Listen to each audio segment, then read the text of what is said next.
والصلاة والسلام عليك يا نبي الله وعلى آلك وأصحابك يا نور الله۔ قیامت کے متعلق درس جاری ہے، سماعت فرمائیں۔ قیامت کے دن ہر شخص کو اس کا نامہ اعمال دیا جائے گا، نیکوں کے داہنے ہاتھ میں اور بدوں کے بائیں ہاتھ میں، اور کافر کا سینہ توڑ کر اس کا بایاں ہاتھ اس سے پسے پشت نکال کر پیٹھ کے پیچھے سے دیا جائے گا۔ نامہ اعمال گزشتہ درس میں بھی بیان کیا تھا کہ یہ اعمال نامہ ہر انسان کا جب سے وہ پیدا ہوا ہے تیار ہو رہا ہے۔ کرامن کاتبین جو دائیں بائیں فرشتے ہیں وہ اس کی ہر ہر ہر حرکت کو، ہر نیکی کو، ہر برائی کو لکھ رہے ہیں۔ قرآن کریم ارشاد فرماتا ہے وَكُلَّ إِنسَانٍ أَلْزَمْنَاهُ طَائِرَهُ فِي عُنُقِهِ وَنُخْرِجُ لَهُ يَوْمَ الْقِيَامَةِ كِتَابًا يَلْقَاهُ مَنشُورًا، ہر انسان کے اس کے گلے میں ہم نے اس کے اعمال کو، اس کے نامے کو لٹکا دیا ہے، جسے ہم قیامت کے دن نوشتے کی شکل میں نکالیں گے، جس کو وہ بکھرا ہوا پائے گا۔ اللہ فرمائے گا اقرا کتابک، تو خود اپنے لکھے ہوئے کو پڑھ لے، کفا بنفسک الیوم علیک حسیبا، آج تو خود اپنے اوپر حساب کو کافی ہے، یعنی تیرا حساب تیرے سامنے ہے، تو خود پڑھ کے دیکھ لے کہ تو نے زندگی میں اپنی دنیا میں کیا کیا ہے اور کیا چھوڑا ہے۔ تو یہ نامہ اعمال کا دینا بالکل حق ہے، اور یہ ہر ایک کو دیا جائے گا۔ فرمایا کہ نیکوکاروں کو داہنے ہاتھ میں ملے گا، سیدھے ہاتھ میں ان کا نامہ اعمال دیا جائے گا۔ اللہ ارشاد فرماتا ہے فَأَمَّا مَنْ أُوتِيَ كِتَابَهُ بِيَمِينِهِ فَيَقُولُ هَاؤُمُ اقْرَءُوا كِتَابِيَهْ، تو رہے وہ جس کے سیدھے ہاتھ میں اس کا نامہ اعمال دیا گیا، تو وہ کہے گا لو یہ میرا نامہ اعمال پڑھ لو، انی ظننت انی ملاق حسابیہ، مجھے یقین تھا کہ میں اپنے حساب کو پہنچنے والا ہوں۔ یعنی اسے خوشی ہوگی، کیونکہ سیدھے ہاتھ میں ہی نامہ اعمال کا آنا یہ اس بات کی دلیل ہوگا کہ اللہ عز و جل کی طرف سے اس پر رحم و کرم کی بارش کر دی گئی ہے۔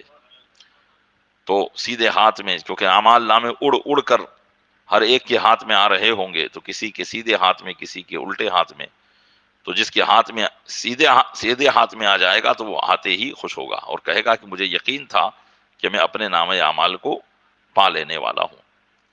اور بدوں کو، گناہگاروں کو ان کے الٹے ہاتھ میں دیا جائے گا۔ تو قرآن فرماتا ہے وَأَمَّا مَنْ أُوتِيَ كِتَابَهُ بِشِمَالِهِ فَيَقُولُ يَا لَيْتَنِي لَمْ أُوتَ كِتَابِيَهْ، رہا وہ جس کے بائیں ہاتھ میں، الٹے ہاتھ میں اس کا نام اعمال دیا گیا، تو وہ کہے گا اے کاش مجھے میرا اعمال نامہ نہ دیا جاتا، کیونکہ الٹے ہاتھ میں نام اعمال کے ہاتھے ہی اس کی کلئی کھل جائے گی اور اسے یہ یقین ہو جائے گا کہ اب میں جہنم ہی کے لائق ہوں، کیونکہ میرا اعمال نامہ میرے الٹے ہاتھ میں دیا گیا ہے۔ اور کافروں کی کیفیت یہ ہوگی کہ قرآن فرماتا ہے وَأَمَّا مَنْ أُوتِيَ كِتَابَهُ وَرَاءَ ظَهْرِهِ فَسَوْفَ يَدْعُو ثُبُورًا وَيَصْلَىٰ سَعِيرًا، اور رہا وہ جس کا نام اعمال اس کی پیٹھ کے پیچھے سے دیا گیا، جیسا کہ سماعت کیا کہ کافر کا سینہ آگے سے توڑ کر اور اس کا الٹا ہاتھ پیچھے سے آگے نکال کر اس کے ہاتھ میں اس کا نام اعمال دیا جائے گا۔ تو فرمایا کہ جسے اس کا نام اعمال اس کی پیٹھ کے پیچھے سے دیا گیا تو وہ موت کو مانگے گا، فسوف یدعو ثبورا، وہ کہے گا کہ میں مر جاؤں۔ اللہ فرماتا ہے وَيَصْلَىٰ سَعِيرًا، لیکن وہ جہنم میں پہنچے گا۔ تو یہ پیارے اسلامی بھائیوں نام اعمال کی کیفیت کا بیان ہے کہ کس طریقے سے نام اعمال دیا جائے گا۔ اسی لیے علماء نے فرمایا کہ جب بندہ وضو کرے اور اپنا سیدھا ہاتھ دھوئے تو یہ دعا کرے کہ اللہ مجھے میرا نام اعمال میرے سیدھے ہاتھ میں عطا فرمانا، اور جب الٹا ہاتھ دھوئے تو یہ کہے کہ اللہ مجھے میرے الٹے ہاتھ میں نامہ مت عطا کرنا۔ اسی طریقے سے اسلامی عقیدے کے مطابق قیامت کے دن تمام مسلمانوں کو حساب کتاب ہو جانے کے بعد جبکہ وہ پیاس سے ترس رہے ہوں گے، تڑپ رہے ہوں گے، انہیں حوض کوثر پر لایا جائے گا اور انہیں حوض کوثر سے پانی پلایا جائے گا۔ یہ حوض کوثر کیا ہے؟ حوض کوثر جو نبی صلی اللہ علیہ وسلم کو مرحمت ہوا، یہ حق ہے، یعنی اس کے بارے میں یہ عقیدہ رکھنا کہ یہ ایک حوض ہے جو اللہ تعالیٰ نے ہمارے آقا علیہ الصلوۃ والسلام کو عطا فرما دیا ہے۔ قرآن کریم میں ہے انا اعطیناک الکوثر، بے شک ہم نے آپ کو کوثر عطا فرمایا ہے۔ تو یہ حوض کوثر نبی کریم صلی اللہ علیہ وسلم کو مرحمت ہو چکا ہے، اور یہ بھی حق ہے، مطلب یہ ایک حوض ہے، کوئی ایسا خیال یا تصور نہیں ہے کہ کوئی ایک ایسی چیز ہے، بلکہ یہ جس طرح حوض ہوتے ہیں اس طرح کا یہ ایک حوض ہے، اور اس کی لمبائی اور چوڑائی سب کچھ ہے۔ فرمایا کہ اس حوض کی مسافت 1 مہینے کی راہ ہے۔ یہ حوض اتنا بڑا ہے کہ اگر تیز رفتار سواری چلے تو اس حوض کی مسافت 1 مہینے میں طے ہو پائے گی، اور اس کے کناروں پر موتیوں کے قبے ہیں، یعنی گنبد نما اس کے کنارے پر بنے ہوئے ہیں موتیوں کے، اور چاروں گوشے برابر یعنی زاویے قائمہ ہیں، یعنی اس کے چاروں کونے برابر ہیں، لم چورس یا چورس لم اس طرح نہیں ہے، بلکہ اس کے زاویے قائمہ ہے۔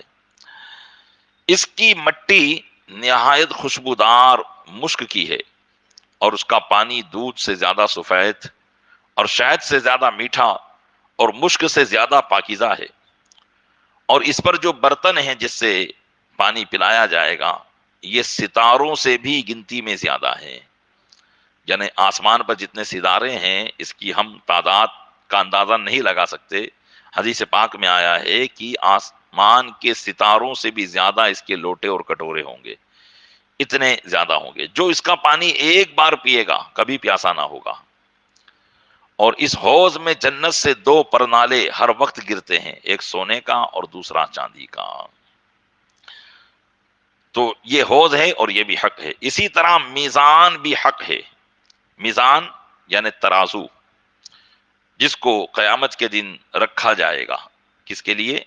اعمال نامے کو تولنے کے لیے، کہ نیکیوں کا پلڑا بھاری ہے یا گناہوں کا پلڑا بھاری ہے، اور یہ بھی حق ہے۔ اب رہی بات یہ کہ بعض لوگوں نے کہا کہ بھئی اعمال تو اعراض ہیں، جیسے کسی بھی چیز کا وزن کیا جاتا ہے تو یہ وہ چیز ہوتی ہے جو وزنی ہو، جس میں کوئی وزن ہو، تو اعمال تو اس طرح کی چیز ہے نہیں کہ ان کا وزن کیا جائے، کہ ہم نے نماز پڑھی اب اس کا وزن کیسے ہوگا، ہم نے روزہ رکھا اس کا وزن کیسے ہوگا۔ آج کے زمانے میں اس چیز کو سمجھنا بہت آسان ہے۔ ہم لوگ سائنس نے ایسی آلے تیار کر لیے ہیں کہ اس سے ایسی چیزوں کو بھی ناپ لیا جاتا ہے، جیسے بخار کو ناپ لیا جاتا ہے کہ کتنا بخار ہے، جبکہ اس میں کوئی وزن نہیں ہے۔ اسی طرح بہت سی چیزوں کو جس میں کوئی حصی طور پر کوئی اس کا وجود نہیں ہوتا لیکن اسے ناپ لیا جاتا ہے۔ تو بس اسی طریقے سے قیامت کے دن اعمال کا بھی وزن ہوگا، اور یہ بھی حق ہے۔ قرآن کریم میں اللہ ارشاد فرماتا ہے والوزن یومئذ الحق، اور وزن اس دن حق ہے، یعنی اس میں کوئی شک و شبہ کی گنجائش نہیں ہے، اس دن وزن ہوگا ہوگا ہوگا، یہی اسلامی نظریہ اور عقیدہ ہے۔ فمن ثقلت موازینہ فاولئک هم المفلحون، تو جس کا وزن بھاری ہوگا تو وہی لوگ کامیاب ہوں گے۔ ومن خفت موازینہ فاولئک الذین خسروا انفسهم بما كانوا بآیاتنا یظلمون، اور جس کا وزن ہلکا ہو گیا تو یہی وہ لوگ ہیں جنہوں نے اپنی جانوں کا نقصان کیا، بدلہ اس کا جو وہ ہماری آیتوں کے ساتھ ظلم کرتے تھے۔ اور ایک جگہ ارشاد فرماتا اللہ تعالیٰ وَنَضَعُ الْمَوَازِينَ الْقِسْطَ لِيَوْمِ الْقِيَامَةِ، اور ہم قیامت کے دن کے لیے برابری کا ترازو رکھیں گے۔ فَلَا تُظْلَمُ نَفْسٌ شَيْئًا، تو کسی جان پر ذرہ برابر بھی ظلم نہیں کیا جائے گا۔ وَإِنْ كَانَ مِثْقَالَ حَبَّةٍ مِّنْ خَرْدَلٍ أَتَيْنَا بِهَا، اور اگر وہ رائی کے دانے کے برابر بھی ہوگا ہم اس کو وہاں پر موجود کر دیں گے۔ وَكَفَى بِنَا حَسِيبًا، اور ہم ہی حساب کو کافی ہے۔ تو یہ میزان ہے جو بالکل حق ہے، ہر مسلمان کو اس پر اعتقاد اور یقین رکھنا چاہیے، ذرہ برابر شک و شبہ اس میں کرنا کفر کی طرف لے جائے گا۔ اس پر لوگوں کے اعمال نیک اور بد تولے جائیں گے، برے اور اچھے اعمال تولے جائیں گے۔ نیکی کا پلہ بھاری ہونے کے یہ معنی ہے کہ وہ اوپر اٹھے. جیسے دنیا کے اندر جو چیز وزنی ہوتی ہے وہ نیچے کی طرف جاتی ہے پلڑے میں، اور جو ہلکی ہوتی ہے وہ اوپر کی طرف جاتی ہے. لیکن قیامت کا جو یہ میزان ہوگا، یہ ترازو ہوگا، اس کا دنیا کے ترازو سے الگ معاملہ ہوگا. فرمایا کہ نیکی کا پلہ جو بھاری ہوگا تو اس کا معنی یہ ہے کہ وہ اوپر اٹھے گا، دنیا کی طرح نہیں کہ جو بھاری ہوتا ہے وہ نیچے کو جھکتا ہے. تو یہ سارے عقائد اسلامیہ ہیں جن پر ایمان اور یقین رکھنا ہر مسلمان کے لیے ضروری ہے. اللہ تبارک و تعالیٰ اپنے محبوب صلی اللہ علیہ وسلم کے صدقے میں ان تمام عقائد پر ہمیں گامزن رہنے کی توفیق عطا فرمائے اور انہی عقائد پر موت عطا فرمائے. آمین بجاہ النبی الامین صلی اللہ علیہ وآلہ وصحبہ وسلم. والصلاة والسلام علیک یا رسول اللہ وعلی آلک واصحابک یا حبیب اللہ. سبحانک اللہم وبحمدک لا الہ الا انت استغفرک واتوب الیک. سبحانک اللہم وبحمدک لا الہ الا انت استغفرک واتوب الیک. سبحانک اللہم وبحمدک لا الہ الا انت استغفرک واتوب الیک. صلوا علی الحبیب صلی اللہ تعالی علیہ وسلم.